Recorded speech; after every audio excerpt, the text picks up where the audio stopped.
Simple design কার না ভালো লাগে, কিন্তু এই ধরনের সিম্পল ডিজাইন দেখলে অনেকেই ভাবেন এটা বানানো নিশ্চয়ই অনেক বেশি কঠিন, আবার অনেকেই মনে করেন এটা করতে অনেক সময় আর ঝামেলা লাগে। তাই আপনাদের জন্য আজ নিয়ে এসেছি এই সুন্দর সিম্পল পায়জামার ডিজাইনের একদম সহজ টিউটোরিয়াল। আমি এখানে বারবার ফোকাস করছি পায়জামার ফিনিশিং এর উপর। বারবার আমি কাছ থেকে ভিডিওটি দেখাচ্ছি যাতে আপনারা সহজভাবে বুঝতে পারেন আসলে কতটা পারফেক্ট ফিনিশিং হয়েছে। তো হ্যালো বিউটিফুল পিপল, আসসালামু আলাইকুম। আমি আপনাদের সাহেরা আপু বলছি ফেসবুক পেজ এবং ইউটিউব চ্যানেল মায়া থেকে। কেমন আছেন আপনারা? আশা করি আল্লাহর রহমতে অনেক বেশি ভালো আছেন। তো ওয়েলকাম টু মাই চ্যানেল মায়াতে। আপনাদের কাছে ছোট্ট একটা রিকোয়েস্ট, অবশ্যই লাইক কমেন্ট এবং শেয়ার করে পাশে থাকবেন। তো চলুন শুরু করি মেইন ভিডিও। প্রথমেই আমরা পায়জামার কাপড়ের সব ভাঁজ খুলে নিব এবং প্রতিটি পার্ট ভালোভাবে চেক করে নিব, কারণ সেলাই শুরু করার আগে প্রতিটি অংশ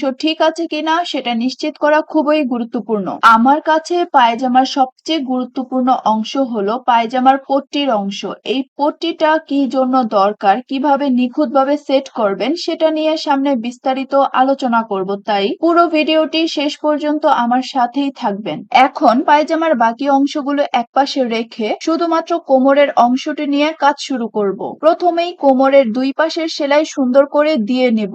দুই পাশের সেলাই এমন ভাবে সুন্দর করে দিব যাতে দুই পাশ সমান থাকে এবং সেলাইয়ের ফিনিশিংটা একদম নিখুঁত হয়। কারণ একজন কাস্টমার সর্বপ্রথম খেয়াল করেন একজন টেইলার কতটা সুন্দরভাবে ফিনিশিং দিতে পারেন, তাই প্রতিটি সেলাইয়ের ফিনিশিং এর দিকে বিশেষ নজর দেওয়া খুবই গুরুত্বপূর্ণ বলে আমি মনে করি। দুই পাশে সেলাই দেওয়ার পর দেখলাম কাপড়ের কিছুটা অংশ অতিরিক্ত রয়ে গেছে, তাই এখন মাপ অনুযায়ী মার্ক করে অতিরিক্ত অংশটুকু কেটে নিচ্ছি। এতে করে পায়জামার শেপ সুন্দর থাকবে, বাড়তি কোনো কাপড় থাকবে না এবং ফিনিশিংটা আরো বেশি স্মুথ ও পরিপাটি আসবে। এখন আমাদের পরবর্তী স্টেপ হচ্ছে রাবার সেট করার জন্য ঘর তৈরি করা। রাবার সেট করার জন্য আমি 2 ইঞ্চি কাপড় অতিরিক্ত রেখেছিলাম। এখন 1 ইঞ্চি বরাবর কাপড়টি ভাঁজ করে সুন্দরভাবে সেলাই করে নিব।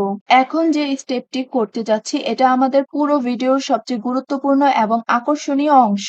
এই পট্টিটি কেন ব্যবহার করা হয় এবং কিভাবে একজন প্রফেশনাল টেইলারের মতো নিখুঁতভাবে সেট করবেন সেটাই এখন দেখাবো। পায়জামার মধ্যে এই পট্টিটি বিশেষ করে তাদের জন্য খুবই গুরুত্বপূর্ণ যারা একটু স্বাস্থ্যবান এবং যাদের পায়জামা পরার কিছুদিন পরেই নিচের অংশ ছিঁড়ে যায় বা ফেটে যাওয়ার সমস্যা হয়। তাই পায়জামাকে আরো মজবুত ও টেকসই করার জন্য এই পট্টির অংশটি লাগানো হয়। প্রথমে পায়জামার একটি পার্ট নিয়ে কোমরের শেষ অংশে এই পট্টিটি সুন্দরভাবে অ্যাটাচ করে নিয়েছি এবং উপরে একটি টপ সিল দিয়ে ফিক্স করে নিচ্ছি। এরপর পায়জামার অন্য পার্টটি এর সঙ্গে মিলিয়ে দুই পাশ একসাথে করে সেলাই করে নিতে হবে। ভিডিওটি একটু মনোযোগ দিয়ে দেখলে পুরো প্রসেসটি খুব সহজেই বুঝতে পারবেন এবং আপনারাও নিখুঁতভাবে করতে পারবেন। এখন কোমরের অংশের সাথে পায়জামার নিচের অংশটি জোড়া দিব। এখানে একটি বিষয় আপনারা খেয়াল করেছেন কিনা জানি না, আমি রাবারের ঘরের একটু অংশ সেলাই না করে খালি রেখেছি। এর কারণটা আপনারা একটু পরেই দেখতে পাবেন। এখন কোমরের অংশের মিডল পয়েন্ট এবং পায়জামার বড় অংশের মিডল পয়েন্ট একসাথে মিলিয়ে নিয়ে ছোট ছোট করে সুন্দরভাবে কুচি দিয়ে পুরো অংশটি সেট করে নিব।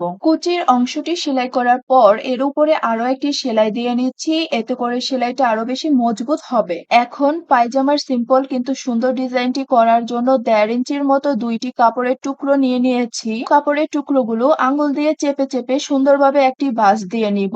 ভিডিওতে একটু ভালোভাবে খেয়াল করবেন আমি কিভাবে ভাঁজটি দিয়েছি। ভাঁজ দেওয়ার পর জামার কাপড়ের একটি ছোট্ট টুকরা নিয়ে সেটাকেও মাঝখানে একটি ভাঁজ দিয়ে 1.5 ইঞ্চি কাপড়ের টুকরোটির সঙ্গে সুন্দরভাবে অ্যাটাচ করে নিয়েছি। অ্যাটাচ করা 2টি কাপড়ের টুকরো পায়জামার দুই মোহরের সাথে মিলিয়ে সুন্দরভাবে সেলাই করে নিচ্ছি। কাপড়ের উল্টো সাইডে আরেকটি সেলাই দিয়ে অংশটিকে ভালোভাবে ফিক্স করে নিব যাতে এটি আরো মজবুত হয়। এবার পায়জামার সঠিক সাইড বের করে অ্যাটাচ করা কাপড়টি উপরের দিকে সুন্দরভাবে উল্টিয়ে নিয়ে সেলাই করে নিব।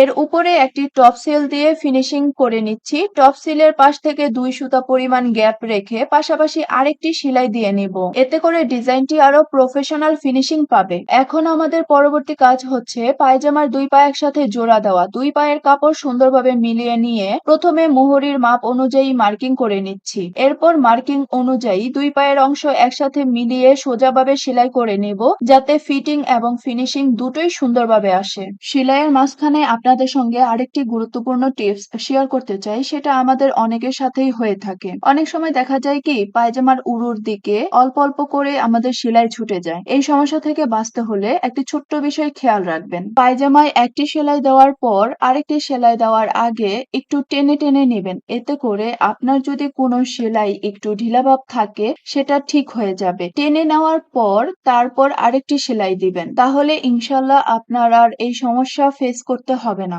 ভিডিওর শুরুতে আপনাদের বলেছিলাম না, কোমরের একটি অংশ আমি ইচ্ছা করেই সেলাই না করে ফাঁকা রেখেছিলাম। এখন বলবো কেন এই অংশটি ফাঁকা রেখেছিলাম। আমি 26 ইঞ্চি লম্বা রাবার নিয়ে এর এক মাথায় একটি হিজাবের পিন লাগিয়ে নিচ্ছি। এরপর ফাঁকা অংশটি যে রেখেছিলাম সেই অংশ দিয়ে পিন সহ রাবারটি ভিতরে ঢুকিয়ে দিব। ধীরে ধীরে কাপড়ের ভিতর দিয়ে রাবারটি টেনে নিয়ে অপর পাশ দিয়ে বের করে আনবো এবং রাবারের দুই মাথা সেলাই করে জোড়া দিয়ে নিব। রাবারের দুই মাথা জোড়া দেওয়ার পর যে ফাঁকা অংশটি রেখেছিলাম সেটি সুন্দরভাবে সেলাই করে বন্ধ করে দিব। এভাবেই খুব সহজে পায়জামার কোমরের রাবার সেট করে নেওয়া যায়। এখন একটু খেয়াল করে দেখবেন, আমি রাবারটি টেনে টেনে এর উপর সেলাই দিয়ে নিচ্ছি। প্রথম একটি সেলাই দেওয়ার পর এর উপরে আরো একটি সেলাই দিয়ে নিব, এতে করে রাবারটি ভালোভাবে ফিক্স হয়ে যাবে। আজকের মতো এখানেই শেষ করছি। অবশ্যই কমেন্ট করে জানাবেন আপনাদের কাছে কেমন লেগেছে এই সিম্পল ডিজাইনটি। দেখা হচ্ছে অন্য কোনো ভিডিওতে। টিল দেন অনেক ভালো থাকবেন। Tata, bye bye.